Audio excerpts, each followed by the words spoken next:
Bonjour Marc Fesneau. Bonjour. Qui va diriger la France dans les prochains jours? Le pays est-il ingouvernable? La classe politique est-elle à la hauteur? Autant de questions que nous allons vous poser à vous, le président des députés MoDem à l'Assemblée. Mais d'abord, le sursis accordé par le président à Sébastien Lecornu a pris fin hier soir. On écoute le Premier ministre démissionnaire. Il était l'invité de France 2. Je sens qu'un chemin est possible encore. Il est difficile, et j'ai dit au président de la République que les perspectives de dissolution s'éloignaient et que je pense que la situation permet pour le président de nommer un Premier ministre dans les 48 prochaines heures. Si on résume, le Premier ministre est venu à la télévision après 48 heures de consultation pour nous dire qu'il fallait encore attendre 48 heures, Marc Fesneau ? Non, il est venu faire état, pardon de le dire ainsi, de l'état des consultations. La question qui se posait ou qui se posait lundi, compte tenu de ce qui s'est passé entre dimanche soir et lundi matin, une espèce de retournement de situation un peu improbable sur des affaires de personnes qui ne me paraît pas tout à fait à la hauteur des enjeux, mais on y reviendra peut-être. Au Parti républicain notamment. Oui, je trouve que c'est pas... Dans ce moment-là, on a quand même des sujets sérieux qui sont une crise économique, je ne parle pas des sujets internationaux qui sont majeurs, des Français qui s'inquiètent, des entreprises qui s'inquiètent, et on dit je ne veux pas voir telle ou telle tête, je ne suis pas sûr que ça soit à la hauteur. Mais donc Bruno Retailleau, lui, n'a pas été à la hauteur. Et donc Sébastien Lecornu est venu dire à la télévision ce qui était l'état. Est-ce que la question se pose de savoir si on peut ou pas trouver un chemin? Il est venu hier soir dire à la télévision, et je voudrais vraiment saluer le travail qu'il a fait d'abord depuis un mois et puis depuis quelques heures pour essayer d'entendre les points de vue de chacun, essayer de distinguer s'il y avait quelque chose qui pouvait naître. Alors il a parlé de plateforme, de quelque chose de stabilité, il va falloir nous expliquer où est-ce qu'elle est. Plateforme de stabilité, peu importe les formules, mais quelque chose qui permette de faire différemment que ce qui s'est passé depuis un an. Qu'est-ce qui s'est passé depuis un an? Vous avez une assemblée qui est morcelée, elle l'est toujours, et vous avez des forces qui refusent assez continuellement de faire des pas les uns vers les autres. On ne comprend pas en quoi cette plateforme de stabilité de 210 députés, c'est-à-dire, si on a bien compris, le MoDem, LR, Renaissance et Horizon, fera mieux que ce que vous appeliez le socle commun. Pardon, j'ai pas compris que c'était ça la plateforme de stabilité. C'est quoi la plateforme de stabilité? Expliquez-nous. Je vois votre curiosité. Ce que je comprends de la plateforme de stabilité, c'est qu'il a parlé avec d'autres forces politiques. Alors dites-nous, qui par exemple? Mais c'est public, il a parlé avec le Parti Socialiste, il a parlé avec les écologistes, il a parlé avec les communistes pour regarder quelles étaient les conditions dans lesquelles on pourrait essayer de sortir un budget dans ce pays sur un certain nombre de points qui pourraient être des points de compromis. Mais donc 210 députés avec les socialistes et les écologistes. Mais c'est lui qui a parlé de 210 députés. Non, mais ça c'est la base sur laquelle on est à peu près déjà stabilisé depuis un an. C'est ces 210 députés. C'est le socle commun. C'est ce qu'on appelait ou ce qu'on appelle le socle commun. Mais je rappelle que pour aller à 289, il manque des députés. Pardon de faire de l'arithmétique bête et méchante. Et donc on a besoin que d'autres puissent, non pas être dans une forme de coalition, on n'est pas dans un système à la demande, on ne demande à personne de renier ses convictions, mais est-ce que sur une question centrale qui est la question budgétaire, on est capable de se dire, et chacun de faire des pas les uns vers les autres pour dire quelle est la trajectoire budgétaire, quelles sont les demandes qui sont faites en termes de pouvoir d'achat, en termes de justice fiscale, en termes de retraite, on y reviendra peut-être, qu'est-ce qu'on peut essayer de trouver comme chemin? Et ce qu'a dit Sébastien Lecornu, et que je voudrais saluer, c'est qu'il, lui, considère, et moi aussi je considère, pour avoir moi-même parlé avec un certain nombre de forces politiques, qu'il y a un chemin. Il y a peut-être un chemin, pour peu qu'on s'en donne un peu les moyens et qu'il y ait un peu de bonne volonté et pas de faux semblants. Mais concrètement, pardon, mais parce qu'il a dit il y a un chemin sur le budget, par exemple. Donnez-nous une piste qui met tout le monde d'accord, du PS au LR. Il m'appartient pas, je suis pas Premier ministre, donc il m'appartient pas de dire, et moi je ne m'avais pas entendu depuis le début poser la moindre ligne rouge. Il y a une ligne rouge pour moi, la seule, c'est la ligne rouge du réel. C'est-à-dire de quoi a besoin le pays, de quel budget il a besoin, qu'est-ce que c'est que la dette et le déficit. Mais à partir de là, il y a peut-être des éléments sur lesquels on doit travailler. Et il appartient au futur Premier ministre de dire voilà ce qu'on peut faire sur le pouvoir d'achat, voilà ce qu'on peut faire sur la fiscalité, voilà ce qu'on peut faire en termes de trajectoire de déficit, voilà ce qu'on peut faire en termes d'ouverture de champs sur la question des retraites. Ce matin, la ministre de la Transition écologique, Agnès Pannier-Runacher, dit chez nos confrères d'ici Nord, du côté de Lille, pourquoi ne pas essayer la gauche? Mais, pardon, je vais vous dire quelque chose d'assez lapidaire. On n'est pas dans une situation... On n'essaye pas. Il faut que ça marche. Vous voulez dire qu'on n'a plus le choix? On n'est pas dans une cabine d'essayage. On essaie pas. Il faut que ça marche, la gauche? Il faut que ce qu'on construit marche. Est-ce que c'est le tour de la gauche? C'est ça ma question. Je réfute l'idée de il faut essayer, on verra bien. Non, vous voulez dire que la gauche, ça ne marchera pas? Ils n'auront pas la majorité? Laissez-moi finir ma phrase. Quand on dit il faut essayer, c'est pas il faut essayer pour démontrer qu'il marche pas. Peut-être qu'il faut essayer pour démontrer que ça peut marcher, on ne sait pas ce que... S'il y a quelque chose qui se construit, mais la gauche, tel que j'entends ce que dit M. Faure, c'est 130 voix. Il en manque 159. Donc on ne va pas juste essayer pour montrer et démontrer qu'ils sont moins bons que nous. Moi, j'ai pas envie de démontrer plus que... J'aurais aimé d'ailleurs que les socialistes fassent de même. J'ai pas envie de montrer, ah ben on a essayé, et bien ça marche pas. Ben vous pourriez faire un accord avec cette gauche-là. Si vos députés plus ce qu'on pourrait essayer, au-delà des personnes, on n'a pas essayé, on s'en fiche. Ce qu'on pourrait essayer, c'est de regarder si avec la gauche, avec la droite républicaine, il y a quelque chose d'une...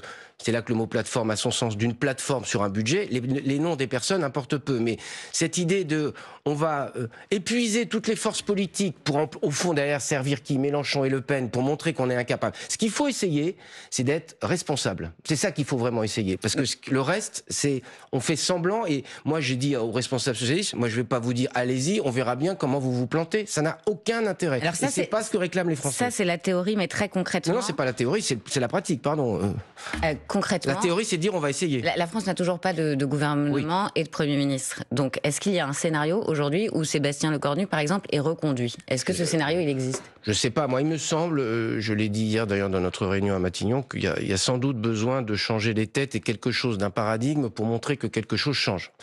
Pour la raison que vous évoquez, c'est-à-dire que nous sommes 210, nous sommes la force la plus cohérente quand même, malgré tout, et la plus puissante à l'Assemblée. Ça ne fait pas de nous, ça ne doit pas faire de nous des prétentieux. Donc on ne peut pas dire, pour commencer, c'est forcément quelqu'un de nos rangs, et forcément le sortant ou quelqu'un d'autre. Est-ce que ça peut être un Premier ministre macroniste ou issu du socle commun? Moi, il me semble, je viens de vous dire, qu'il me semble qu'il vaudrait changer, il vaudrait mieux, mais ça ne m'appartient pas, je ne fais pas d'oukase, je ne vais pas faire des oukases là-dessus. Moi, ce que je veux, c'est que ça marche. Pardon, je suis de bonne foi. Et j'essaye avec mes députés d'être de bonne foi. Ça ne marchera pas avec un Premier ministre macroniste. On ne va pas réessayer pour voir si ça marcherait. Il faut qu'on ait quelque chose où il y a un accord sur les questions de fond. Il y a un nom qui émerge ce matin, qui n'est pas démenti par l'Élysée et pas non plus confirmé. C'est un homme, un ancien ministre, centriste retraité, qui va faire une sortie du côté de Toulouse.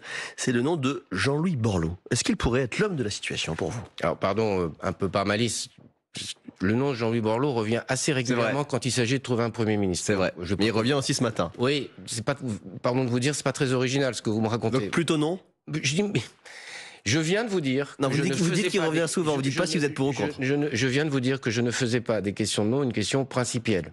Okay. Moi, la réponse que je veux avoir et que j'essaie de construire avec les autres forces politiques, c'est est-ce que tout ça chemine, tient et permet de trouver un équilibre? Voilà. Après, je connais bien Jean-Louis Borloo, j'ai même été dans le même parti que lui, il fut un temps. Donc, j'ai pas de querelle avec Jean-Louis Borloo, mais arrêtons de dropper, pardon, du terme, de jeter à la figure des noms pour dire ça je veux pas, Cazeneuve. Non, mais la politique, c'est aussi des incarnations. Oui, mais manifestement, ça suffit pas en ce moment.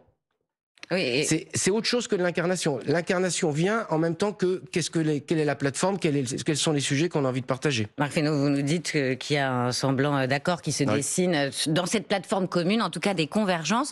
C'est pas facile à croire et à comprendre quand on voit par exemple qu'hier soir Bruno Retailleau, le patron des LR, a annoncé qu'à titre personnel, mais c'est quand même le patron des LR, il était ministre dans ce gouvernement, je n'irai pas dans un gouvernement qui voudrait abroger ou suspendre la réforme des retraites, nommer un Premier ministre de gauche ou même un gouvernement Lecornu bis, ce sera au-dessus de mes forces. Il n'y a que des lignes rouges là, non?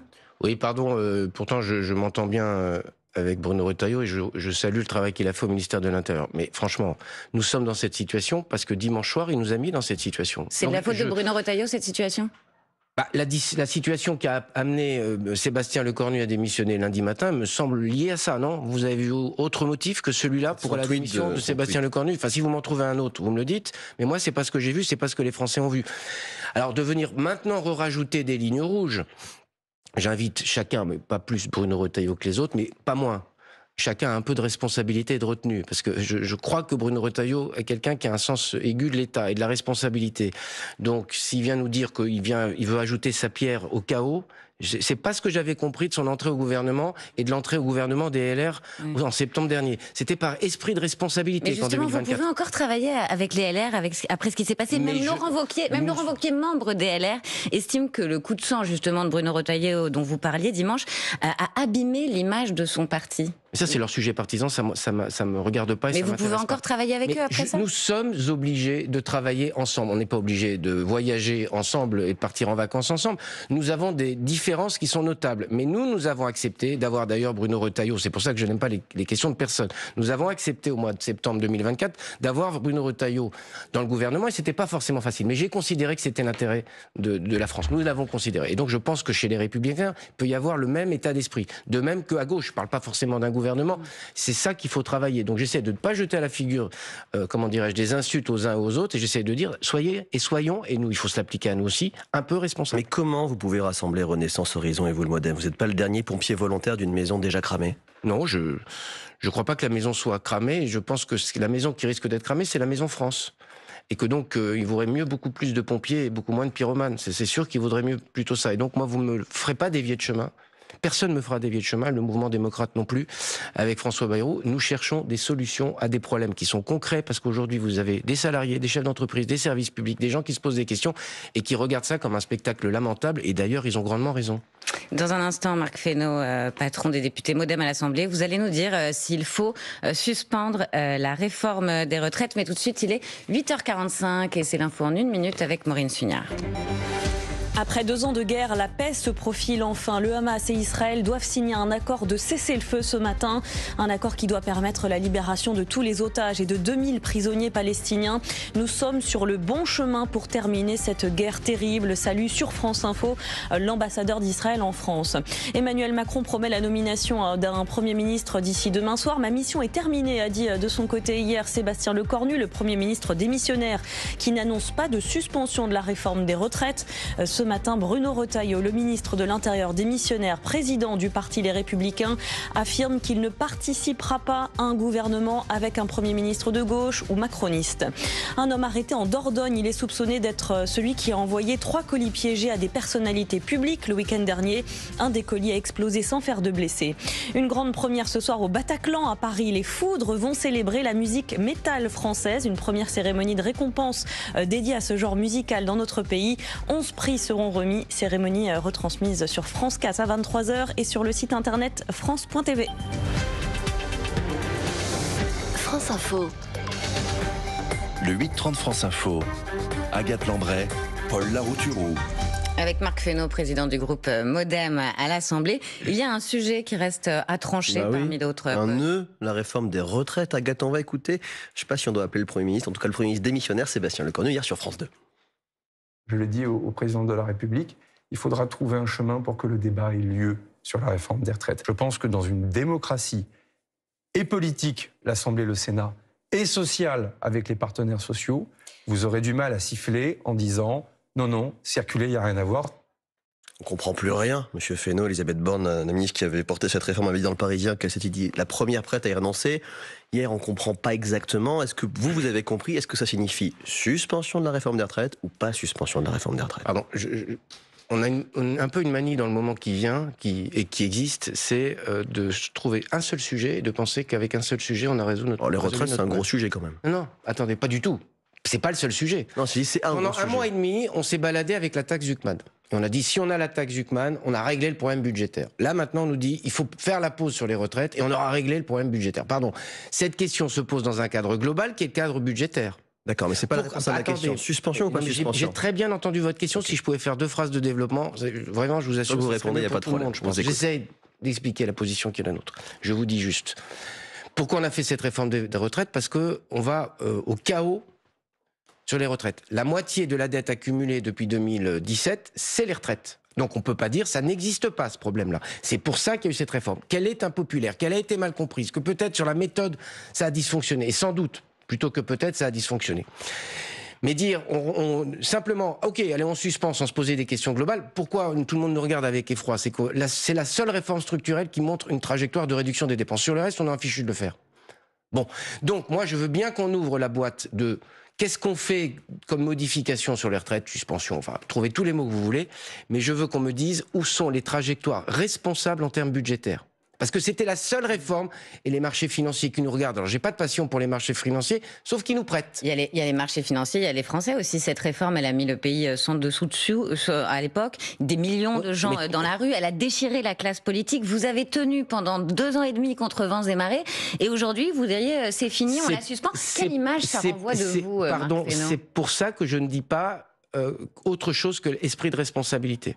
C'est-à-dire qu'on puisse ouvrir des champs sur la question des retraites, qu'on puisse dire est-ce qu'on fait une suspension, une pause, enfin bref. Donc une suspension, vous n'êtes pas contre un gel Je jusqu'en veux 2027. avoir une réponse globale, parce que la réponse qui va derrière, c'est la question qui va derrière, c'est comment on finance tout ça. Oui, parce qu'une suspension en 2027, c'est 3 milliards d'euros. Comment on finance tout ça? Et moi, je n'ai pas ces réponses-là. Donc, c'est pas juste d'un trait de plume, parce que nous ne l'avons pas fait, parce que ça faisait plaisir, et d'ailleurs, nous avions raison, ça faisait vraiment des plaisirs. Donc, ok, on l'a fait parce que tous les pays d'Europe ont réussi à le faire. Tous. De gauche et de droite, et que nous avons été infichus, nous, classe politique, de le mener. Et donc, je ne veux pas dire simplement suspension, sauter en l'air et dire et non renoncer à ce qui est une réalité, c'est la démographie dans ce pays. Et la démographie, elle est fatale au système de retraite. Donc moi, je ne m'engagerai pas dans quelque chose. Je veux bien toutes les formules et toutes les discussions, mais quelque chose qui ne dise pas en responsabilité. Voilà les autres trajectoires qui permettent quand même de ne pas mettre le pays au chaos, parce que vous dites... Les Français, les retraités, et c'est tout ça est légitime. Enfin, les Français, si on leur explique dans 3 ans ce qui s'est passé dans d'autres pays, qu'on est obligé de baisser les pensions de retraite, qu'on est obligé de faire des coupes drastiques dans les budgets, qui ils iront voir? Ils iront voir nous qui n'aurons pas été responsables. Et donc, j'invite à la responsabilité, mais dire qu'on ne peut pas en parler... Dire qu'on ne peut pas en parler avec des demandes qui viennent des syndicats, c'est pareil regrettable. Je regrette, je vais vous dire quelque chose, c'est que le conclave sur les retraites n'est pas abouti, parce que le conclave sur les retraites, il venait acter la question de l'âge, parce que tout le monde sait qu'au bout, la question de l'âge est une question incontournable, et que ceux qui disent on recule, on va en arrière sur cette question-là brutalement, ça marche pas. Et qu'on est buté là-dessus, je regrette que, notamment du côté du MEDEF, on n'ait pas trouvé le point d'équilibre, parce que résultat des courses, on n'a pas avancé, alors qu'on réglait la question de l'âge et la question de la pénibilité, qui est le sujet central. Merci, vous avez répondu. Grande œuvre de François. J'ai répondu, merci. Ouais. Marc Fesneau, il y a une majorité absolue contre la dissolution, a dit Sébastien Lecornu hier. Écoutez ce qu'en pense Marine Le Pen. Elle était en marge d'un déplacement à Cournon d'Auvergne, dans le Puy-de-Dôme. Je censurerai tous les gouvernements jusqu'à obtenir la dissolution. Parce que je considère que chaque nouveau gouvernement est une manière de contourner la volonté populaire.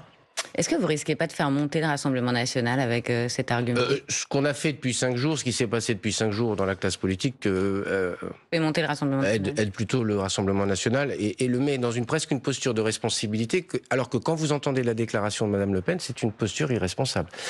Peu importe le budget, peu importe le fond, peu importe ce que ça pourrait apporter aux Français, je censure parce que j'ai décidé qu'il fallait une dissolution, une dissolution, une dissolution, une dissolution. Quant à l'extrême gauche, on dit démission, démission, démission. 2 tiers des Français sont pour cette dissolution selon un sondage IFOP. Oui, très bien. Alors d'abord, on ne gouverne pas avec les sondages. Et deuxième élément, pourquoi ils sont pour ces éléments-là? Parce qu'ils ne voient pas d'autre solution. Je vous assure que si vous faisiez des choix multiples et que vous disiez, s'il y avait une solution et que les gens s'entendaient, est-ce que vous préféreriez? Moi, je vous dis qu'il y a une majorité de Français qui préféreraient qu'on s'entende. C'est pour ça que sur ce chemin-là. Pourquoi vous êtes contre? Mais Parce que devant vous avez peur l'impasse, de perdre votre siège, Marc Fesneau? Comment? Pourquoi vous êtes contre? Parce que vous avez peur de perdre votre siège? Écoutez, C'est de ça dont parlent les députés. Non, mais Marc arrêtez. Fesneau, vous ne pouvez pas ignorer que c'est une vraie crainte dans les couloirs de l'Assemblée nationale. Alors, c'est pas à moi que Et vous allez depuis raconter longtemps. que j'ai peur de perdre mon siège. J'ai fait des combats politiques en perdant tous les sièges et en prenant tous les risques. Alors franchement, c'est pas à moi qu'il faut me raconter. Mais vous C'est n'êtes pas pas une le question seul personnelle. député. Non mais arrêtons ce genre de choses. Moi, je n'ai pas envie qu'on ait une campagne encore tronquée de 3 semaines à 4 semaines aux législatives.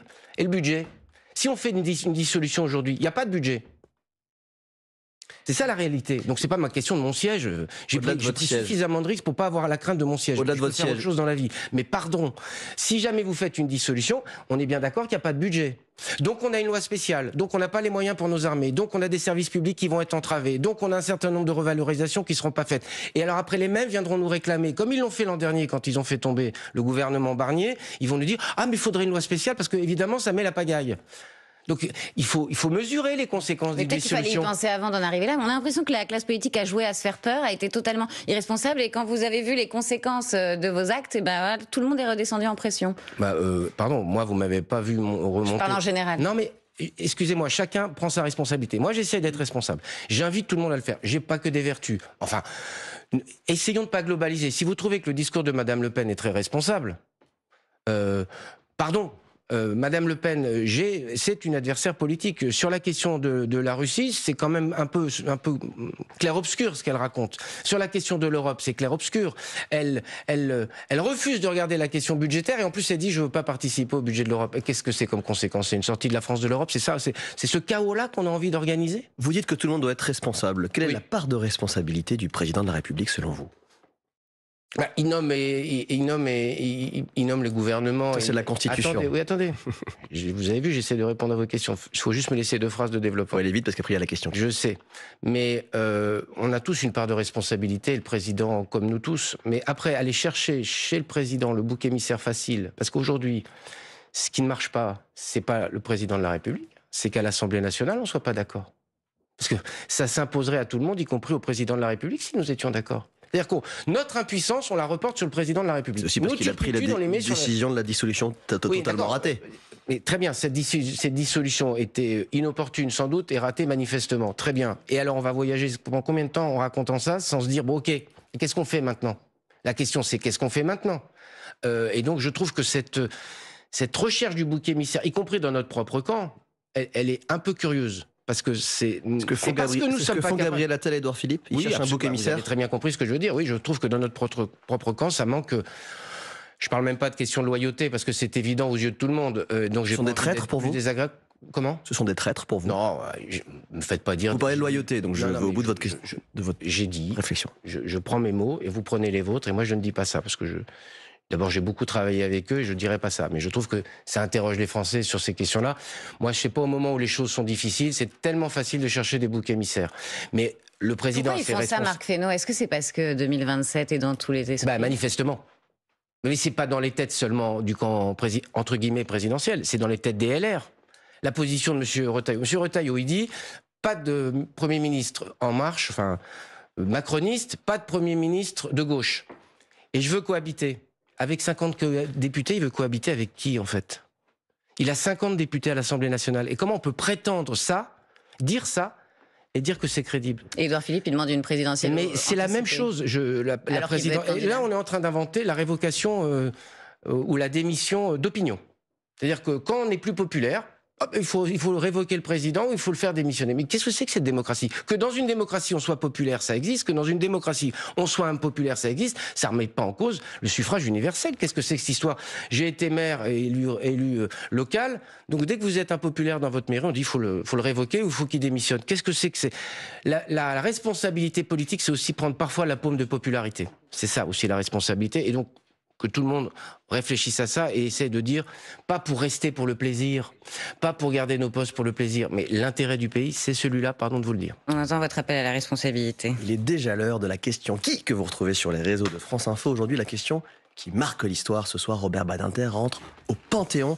Il est l'homme qui a aboli la peine de mort. Quelle est, selon vous, la décision politique en 2025 qui marquerait l'histoire, sachant que vous n'arrivez pas à faire voter, par exemple, la fin de vie, c'est à l'arrêt. Quelle est la décision qui marquerait l'histoire? Non, mais la décision qui marquerait l'histoire, c'est qu'on rende universelle l'abolition de la peine de mort. C'est ça qui marquerait l'histoire. Parce que je pense que le combat de Robert Badinter qui rentre aujourd'hui au Panthéon, c'est un combat pas français. C'est un combat universel. C'est une certaine vision de la justice et de ce qu'est l'humanité dans son histoire. Tu ne tueras point, si je peux dire les choses ainsi. Et donc c'est ce combat-là qui pourrait être un combat parce que la peine de mort est encore présente dans de très, très, très nombreux pays. Il pourrait revenir en en France. L'opinion aussi. Oui. Et là aussi, si vous faites de la démocratie d'opinion, vous voyez ce que et il y a des principes universels. Et Robert Badinter, d'ailleurs, jusqu'à la fin de sa vie, il disait ça. Il disait, j'aimerais que l'abolition de la peine de mort soit sur l'ensemble de notre planète. Marc Fesneau, à la mort de Robert Badinter, vous avez parlé d'un artisan inlassable de l'humanité. Est-ce qu'il y a aujourd'hui, dans la classe politique, selon vous, un artisan inlassable de l'humanité ou au moins quelqu'un qui est la stature d'un Robert Badinter? J'espère. Vous espérez, mais vous ne savez pas. Non. Vous n'en voyez pas? J'espère. Merci beaucoup, Marc Fesneau, d'avoir répondu aux questions de France Info. Paul, excellente merci, journée Agathe. et merci. À demain. Vous restez avec nous. Dans un instant, je vous retrouve pour les informer avec Renaud Dely.